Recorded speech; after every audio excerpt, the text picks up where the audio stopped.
Bonjour madame. Bonjour. Pour la FSU aussi, c'est la rentrée. Quel bilan faites-vous, quel état des lieux faites-vous de la rentrée 2017 ? Pour nous, elle nous inquiète énormément parce qu'on a un certain nombre de dossiers qui vont entraîner des tensions à cette rentrée. On va en cibler 3 pour aller rapidement. On a d'abord les contrats aidés qui vont diminuer de façon drastique. Presque la moitié des contrats aidés ne sont pas renouvelés. On nous dit que dans l'éducation nationale, on serait un secteur qui serait préservé, en particulier en ce qui concerne l'aide aux élèves en situation de handicap. Mais vu le budget qui nous a été dévolu sur la région PACA, on sait dès à présent qu'il y a des milliers de postes qu'on aura en moins jusqu'à d'aujourd'hui, donc enfin, du jour de la rentrée scolaire jusqu'aux vacances de Noël, on perd des milliers de postes quand même. Donc ces postes, ça veut dire moins d'agents pour gérer la sécurité à l'entrée des établissements, la fin Oui, parce que ces contrats aidés sont aujourd'hui de vrais métiers à l'intérieur des établissements.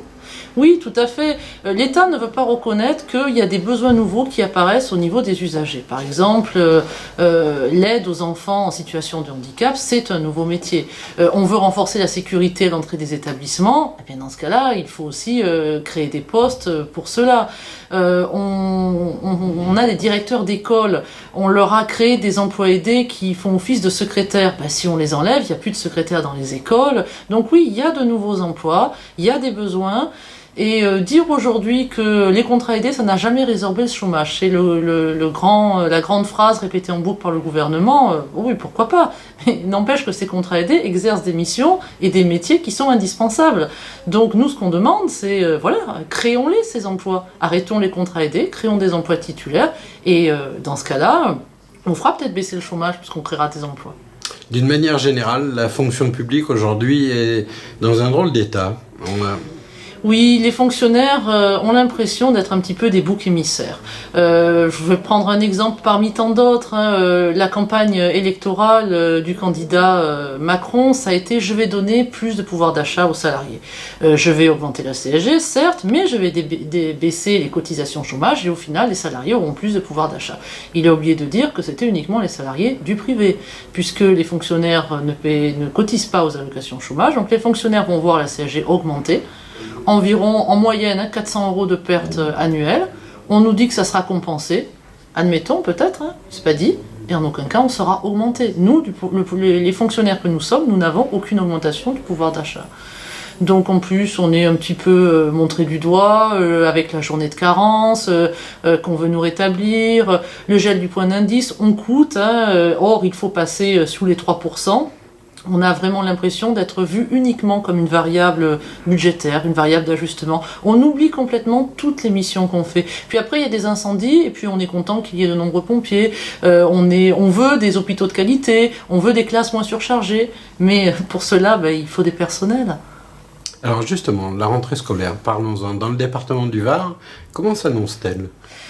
Elle est en demi-teinte parce que effectivement, on a eu un petit peu de postes en plus dans le département par rapport aux années précédentes.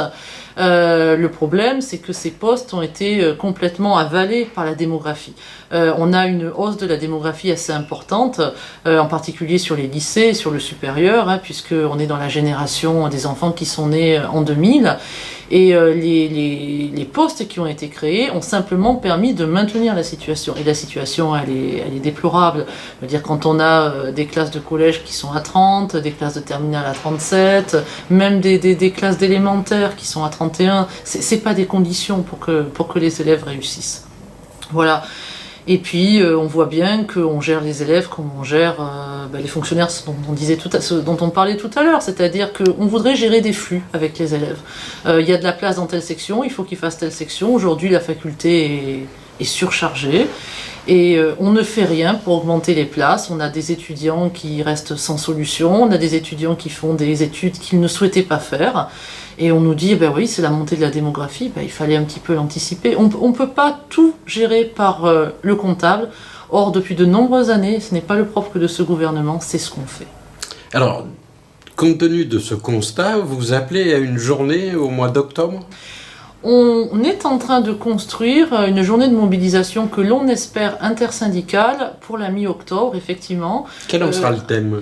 Eh bien, tout ce qu'on vient de dire, en fait, les conditions de travail dans la fonction publique, que ce soit le gel du point d'indice, la journée de carence, de meilleures conditions d'accueil pour les usagers, essayer d'avoir une fonction publique qui soit à la hauteur de ce que les Françaises et les Français souhaitent, parce que d'un côté, ils veulent plus de services publics, ils le disent dans les différentes études, et après, il faut simplement se rendre compte que cela a un coût, et on veut que ce coût soit eh bien justement examiné par la Cour des comptes au regard des enjeux que le gouvernement lui-même s'est fixé. Il a dit qu'il voulait faire mieux réussir les élèves, il a dit qu'il voulait améliorer l'accueil des usagers dans un certain nombre de fonctions publiques, il a dit qu'il voulait développer l'écologie, etc. Il a fait beaucoup d'annonces, mais tout ça, ça a un coût. Et dans le même temps, il nous dit gel du point d'indice, 120 000 suppressions de postes dans la fonction publique. Nous, on veut montrer que on porte les revendications d'une meilleure fonction publique, plus à l'écoute des usagers, meilleure pour les élèves, par exemple, dans l'éducation. Et bien cela, ça veut dire création de postes et meilleures conditions de travail. C'est ce qu'on porterait en octobre. Eh bien écoutez, je vous souhaite bon courage, je vous souhaite une bonne rentrée. Merci à vous.